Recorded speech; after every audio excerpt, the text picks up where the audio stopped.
What up, all my fight fans? UFC 322 is this Saturday, and it is going to be a great fight night, guys. Great fight night. There are so many great fights on this card, from top to bottom, even in the prelims. I mean, this card is just stacked. So let's get right into it, shall we?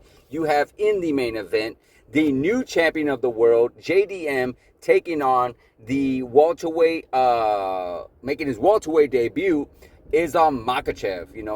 We all know he was one of the greatest, if not the greatest lightweight champion of the world, decides to vacate his belt to try his best to become a two-division champion of the world by taking on Jack. Jack won his belt earlier this year against Belal Muhammad in a really great performance, really great performance where we saw Jack pretty much put on a boxing clinic, a striking clinic against Belal Muhammad. Belal Muhammad really didn't have much of an answer. He pretty much had him bloodied up and whatnot. Jack is somebody that you definitely do not want to sleep on. We all know Islam Makhachev. Islam Makhachev is just a beast. He is a beast. We've heard some stories in the gym about him taking on guys like Luke Rockhold and, of course, Habib and DC and just all these other great guys that he's had training with him in the AKA gym over there with Javier Mendez and whatnot. But still, this is going to be a really good fight. How I see it going, Jack definitely has to keep it on his feet. We all know Islam. Islam is a great wrestler. He can take you down once he's at the fence or in the middle of the fence, or excuse me, in the middle against the fence. In the middle of the octagon, it's a little bit different. Of course, we all saw that. That takedown that he did against Dustin Poirier, where he got that takedown, he got that submission against Dustin. But then again, that was a much older Dustin, so I don't know how much stock we definitely want to put in on that. Yeah, his resume isn't the greatest of greats. It's against really top-notch fighters, where we saw against Volkanovski when that first one. The second one, I don't count too much, only because Volkanovski came in at 10 days notice. And of course, we all know Charles Oliveira is definitely no punk, one of the greats for sure, and he made that look so easy. So if he can do what he can do in the lightweight division, in the welterweight division, I believe he will and probably should win this fight. But if it just is too much for him, if the size is too much for him, if Jack's fighting style is too much for him, where he's just all stand up and he cannot take him down, then it's going to be a long night for Islam. I want to say I can see this being more of a decision win for Jack, only because of his size, only because of his striking, and only because of he's been in the welterweight division a lot longer.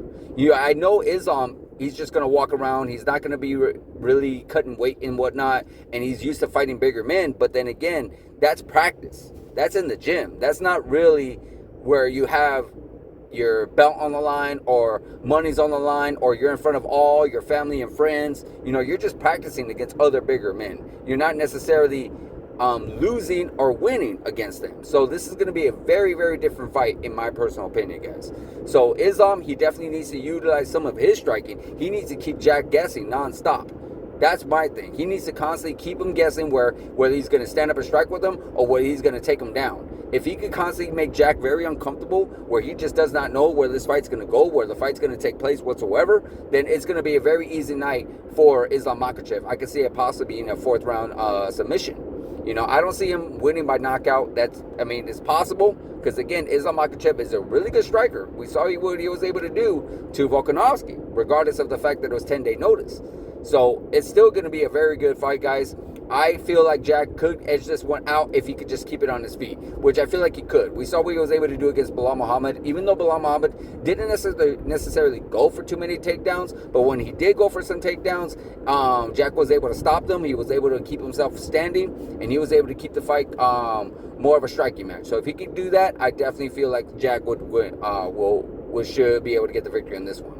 In the co-main event, you have Valentina Shevchenko taking on Weili Zhang. This is going to be a very interesting fight. This is going to be an all-action fight, I feel like. I don't see too much grappling. We all know how Valentina is regarding grappling. We saw what she was able to do to Alexis Grasso when she got her title back at UFC Noche. Wasn't the greatest fight. We all remember that. And Weili, we all know she is by far one of the most entertaining fighters out there. We saw her fight again, of course, with Joanna. So those are two different fights. I get it, but hopefully, I don't have too much to break down on this. I don't have too much to say on this, but hopefully it just will be a little bit more exciting fight, because lately for the women's division, the women's fighting, it just hasn't been super, super exciting, super, super fun. But I'm very much looking forward to seeing if these two can actually make it more exciting than their previous fights, especially for Valentino, because again, that fight with Alexis was just really, really depressing, unfortunately. Very, very depressing. I was not a big fan of it whatsoever. But if I really was leaning one way, I would feel like Valentina, being the queen of the division, I feel like she definitely should edge this one out. You also have the card Leon Edwards taking on Carlos Pratas. We all know Carlos Pratas is a part of the Fighting Nerds, definitely an upcoming prospect. He's definitely making some noise within the welterweight division, so this is a really big step up for him. He's fought a few other guys within the welterweight division, but no one of the name of Leon Edwards. Leon Edwards, former welterweight champion of the world. You know, he hasn't been looking too good himself. He's on a 2-fight losing skid where he lost the belt to Bilal Muhammad, and then he got a total beatdown by Sean Brady. So, you know, if Leon Edwards wants to remain in the title picture, if Leon Edwards wants to try to get back up in the rankings, then he's gonna have to get a victory on this one. He really is, because there is no more after this. You know, Leon Edwards is gonna end up becoming more of a gatekeeper than he is a contender. Because, yeah, if he can't get past this guy, I can't see him getting past anybody else. Even though Sean Brady, he is no punk. He was nobody that you want to sleep on. But still, at the end of the day, there's always a possibility that you could bounce back. We all saw what happened to Charles Oliveira. We all saw what Jorge Masvidal, maybe even Nate Diaz. A lot of these guys were able to bounce back after multiple losses in a row. So, you never know. You really do never know. But if Leon Edwards wants to get back in the title picture, he has to get this victory over Carlos Pratas. Again, Carlos Pratas, if he wants to make a statement within the welterweight division, he needs to show them that, like, hey, I am here, I want to be a champion, and I can defeat anybody that you put in front of me, any high-ranking member in the welterweight division. So this is going to be, I see, very much a striking fight. I don't see too much wrestling. I don't see too much grappling going on. We all know Leon Edwards is more of a sniper than he is a machine gun. He kind of likes to pick you apart. He's not necessarily too keen on throwing multiple combinations and going for crazy striking and trying to finish fights in some ways, even though we all know that crazy knockout that he did to Kamaru Usman in the second fight. One hell of a knockout. Really, really, really. If you haven't seen it, go check it out. But yes, Leon Edwards is definitely going to have to do his best to keep him guessing again. He does have really good takedown defense and takedowns himself, but we all know he likes it. His bread and butter is that striking. Of course, Carlos Pratas, he is going to have to beat Leon Edwards to the punch. He's going to have to make Leon Edwards uncomfortable. The way to make Leon Edwards uncomfortable is constantly pressuring him, constantly making him back up. You know, he's not very good at backing up. If you do 1-2 punch at a time, that's Leon Edwards' bread and butter. But if you constantly throwing combinations, leg kicks, body kicks, all these other things that make him guess and make him very uncomfortable and don't let him set, then you should be able to win this fight with ease. Because again, Leon Edwards hates a high-paced fight, hates being uncomfortable. So that's the only way I could see Carlos Pratas possibly winning. Leon Edwards does have the experience. Leon Edwards does have the resume against higher other ranking members. But, you know, we also know Father Time's undefeated. And who knows, maybe Father Time has finally tapped Leon Edwards on the shoulder. Also on the card, you have Sean Brady facing Michael Morales. Michael Morales, a undefeated contender. I believe he's 18-0, and I think his last couple of fights were against Gilbert Burns and Neil Magny. And they're both they're both really great wins. The rest of his resume, you know, it's pretty decent fights, but this is another great step up for Michael Morales. As far as Sean Brady goes, we all know, I just said, he had a dominant performance over Leon Edwards. Great performance, and he is definitely in the talks for becoming a title challenger, 100%. I mean, a lot of us had him picked to possibly go against Shavkat Rakhmonov. But, you know, Shavkat constantly being hurt, he's out of the picture, and I think Sean Brady wants to keep himself busy. So, with that being said, you got Michael Morales. With Sean Brady, though, we all know his bread and butter is wrestling. Wrestling. If he can constantly get you down, he has really great ground and pound. He has really great striking as well. Nothing that's going to really get him past any fights without the wrestling. But yeah, he's a very, very high level wrestler. I would do absolute everything in my power to get it to the ground and just do what you do best. You know, because again, Michael Morales, he's trying to make a statement. He is 18-0. He is not 18-0 for no reason. So I would really recommend him doing his best to keep it on the ground if he wants to continue to be a title challenger for the welterweight division. We all know he lost to Belal Muhammad back in the day. Got knocked out by Belal Muhammad, a former champion of the world. But hey, at the end of the day, he's been able to get bounced back, like I just talked about earlier. You know, he beat Gilbert Burns. He's beating Leon Edwards. He's beating other contenders. So this is another step for Sean Brady to possibly become a title challenger down the line. I can see Sean Brady getting the victory if he utilizes that wrestling technique that he has, 100%. Also on the card, you have Beneil Dariush taking on Benoit Saint-Denis. This is nothing that's going to really blow your hair back, guys, but this is going to be somewhat of an exciting fight, honestly, because in my personal opinion, you know, I love the lightweight division. Lightweight division is by far one of my favorite divisions. It's always very, always exciting. And these guys, it's not for title contendership. It's nothing where one of these guys is gonna get a number one contender fight. No, I feel like this is more of a for fun fight. Someone in the rankings, someone to see like, hey, where you're at. Let's see where we can book you up with against next. But you know, Beneil Dariush is coming off a couple of wins. Benoit Saint-Denis coming off a couple of wins. So yeah, let's put these two together and let's see what happens. Let's see what we can make happen with these guys. So it's gonna be entertaining. It's gonna be fun. As far as who's gonna win, I want to give that edge to Benoit. Benoit has been looking pretty good lately, even though Beneil, you know, he's coming off a really good victory. I believe he came off a victory over Marcano. So, but I feel like Benoit has the edge just a little bit. Or, you know, I could be wrong on that too. I really could be. It's just, I'm sorry guys, but this one's just a little harder pick.